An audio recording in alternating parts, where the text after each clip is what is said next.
Hello and welcome back to Tutoring with Gavin. In this series of video tutorials, I'll be teaching you how to write a grade 9 essay for each of the GCSE Literature exam questions.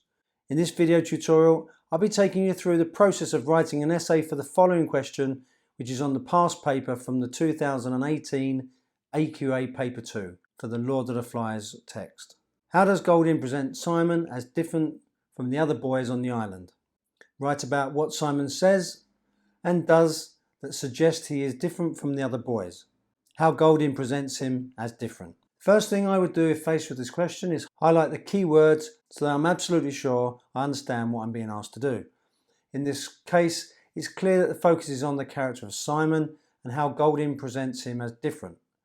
To show how he does this, I need quotations from the novel, and I will examine the imagery and literary devices used by the writer that help to understand Simon. To understand why he's different, I will also look at the impact other characters have on him and what they say about him. I will start by jotting down some prompts that I need to cover in this essay, which is purely guided by the mark scheme, which is the best way to understand what the exam board are looking for. In each paragraph, I will check this list because this is how I'm rewarded with the marks.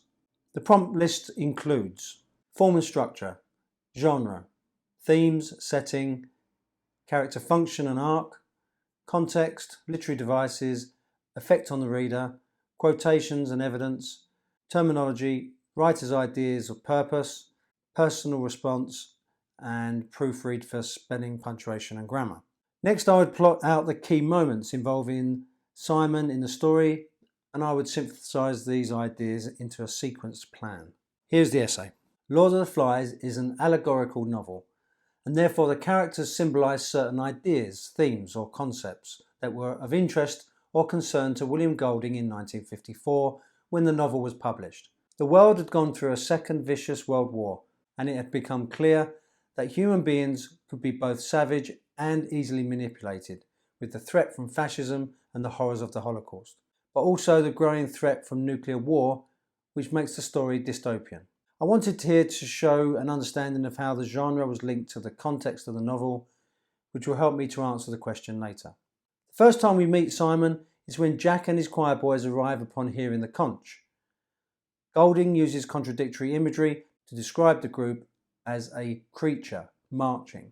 This could remind the reader of the 1950s, with the Nazis marching through Europe in 1939. They are dressed in black cloaks and square black caps with a long silver cross on the left breast.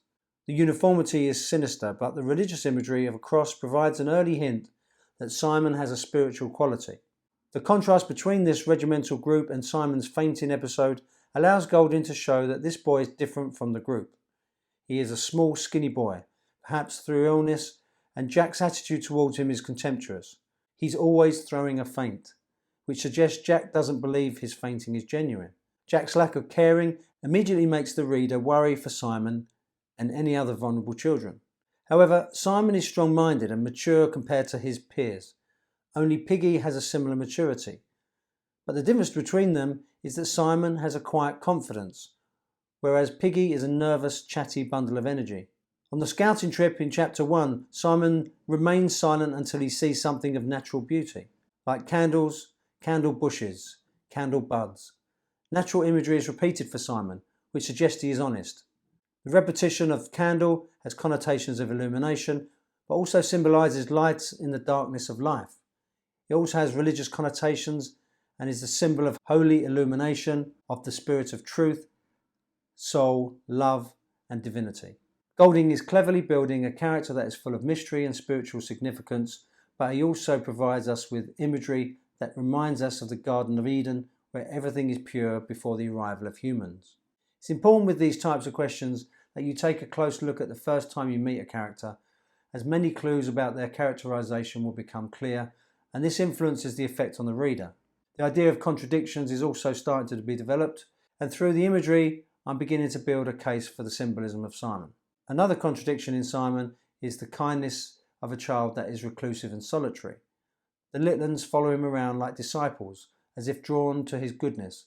Simon also demonstrates courage when he walks alone in the forest at night, with an air of purpose, surrounded by the beauty of the island, content to be alone, as if meditating. And yet when he tries to speak about mankind's essential illness at the meeting in chapter 5, he shrank away defenceless. The illness here is the inherent evil within humans. Simon is like an antidote to this illness, the antithesis to Jack and Roger, possessing maturity and wisdom way above his age.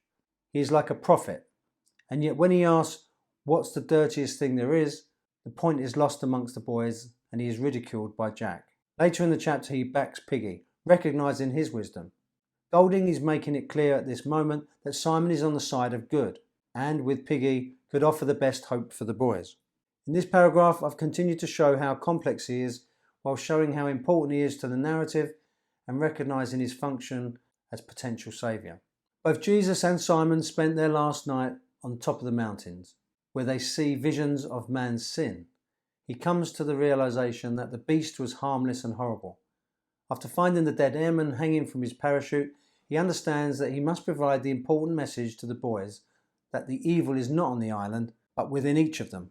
Golding sets the climactic scene using pathetic fallacy. The flashes of lightning, the air was dark and terrible, and Simon is cleverly described in a way the boys see him as they kill him. A small beast, its blood was staining the sand. We could therefore see Simon's death as a metaphor for the killing of Jesus, who, in the Bible story, died at the hands of the vicious Romans while trying to spread the message of love and peace. The scene is also similar to that seen on newsreels of German mobs in the 1930s, hunting down Jews in the street like savages. Golding is trying to remind us, a decade after the end of the war, that these things happen because of mankind's innate potential for evil, a major theme in the novel. Here I've dealt with Simon's death and what it means to the reader and Golding. I've mentioned pathetic fallacy and metaphor and linked the context to the theme of man's inherent evil. The most important difference in Golding's presentation of Simon is his use of symbolism and character function. On an island without rules, with rising violence and cruelty, there is a need for hope. Ralph and Piggy offer this to a certain extent, but it is Simon who represents the perfect role model for the lost boys. Golding provides us with occasional examples of Simon's inward sight, when he sees profound images of Christ-like figures, heroic but sick. And while others argue and fight over how to survive on the island, Simon floats in and out of the story like a messiah. Golding seems to be saying that if they listen to this kid, they might be okay. For the reader, there is the same sense of frustration as the narrative lurches towards an inevitable tragic ending, just as the world had plunged into 2 world wars in the first half of the century. I've addressed the effect of the narrative structure and the symbolism of Simon and how this affects the reader. Golding uses many religious allusions throughout the novel, representing the death of Jesus and the persecution of Jews in the Holocaust. The Lord of the Flies translates into Beelzebub in Greek, a name for the devil. The stick sharpened at both ends is similar to the Bible story of David and Goliath. After David kills Goliath, the giant's head is cut off and placed on a stick sharpened at both ends, and is used to frighten enemies. Before he climbs the mountain, Simon stares at the pig's head on a spike, and his gaze was held by that ancient, inescapable recognition. The word inescapable suggests that we cannot escape the fact that humans are bad, which is Golding's message. Ultimately, the reason this novel continues to be studied and enjoyed by so many is because it works on 2 levels. On the one hand, it's like an adventure where good fights evil, but on another level, it's full of complex ideas about human nature. Golding has created Simon to show how humans can be better, but has to sacrifice him to the violence of the mob in order to drive home his point. I've ended this essay, the messages explored through the biblical allusions, and finishing on my own personal response to the story. Don't forget to proofread. Firstly, read the essay backwards, isolating each word to check for spelling. Then read the essay aloud in your head, listening to any grammar mistakes. Here is the grade 9 description in the mark scheme. So to check whether I've achieved this top level, which will give me a grade 9, you should ask these questions. Is this essay critical? This is critical because it closely analyses the text and forms a judgment at the end based on evidence I present. Is it exploratory? It is exploratory because it addresses the task in a focused way and tries to look at Simon's character from a fresh perspective that takes into account the writer's purpose. Is it a well-structured argument? Yes, because it was properly planned with each point covered in a seamless sequence. Does it take a conceptualised approach to the full task? Yes, because the conclusions on why Simon is presented differently are complex and carefully considered. Is it supported by a range of judicious references? Yes, as I use quotes from the novel as a whole that help demonstrate Simon's character and shows how the writer achieves this. Is there a fine-grained and insightful analysis of language and form and structure? Yes, because by zooming in on the imagery and literary devices enables analysis on how the writer shows Simon is different and by considering the key structural moments. Is there a judicious use of subject terminology? Yes, I've used terms like themes, symbolism, connotation, narrative structure, antithesis, allusion, etc. Is there a convincing exploration of one or more ideas, perspectives, contextual factors and interpretations?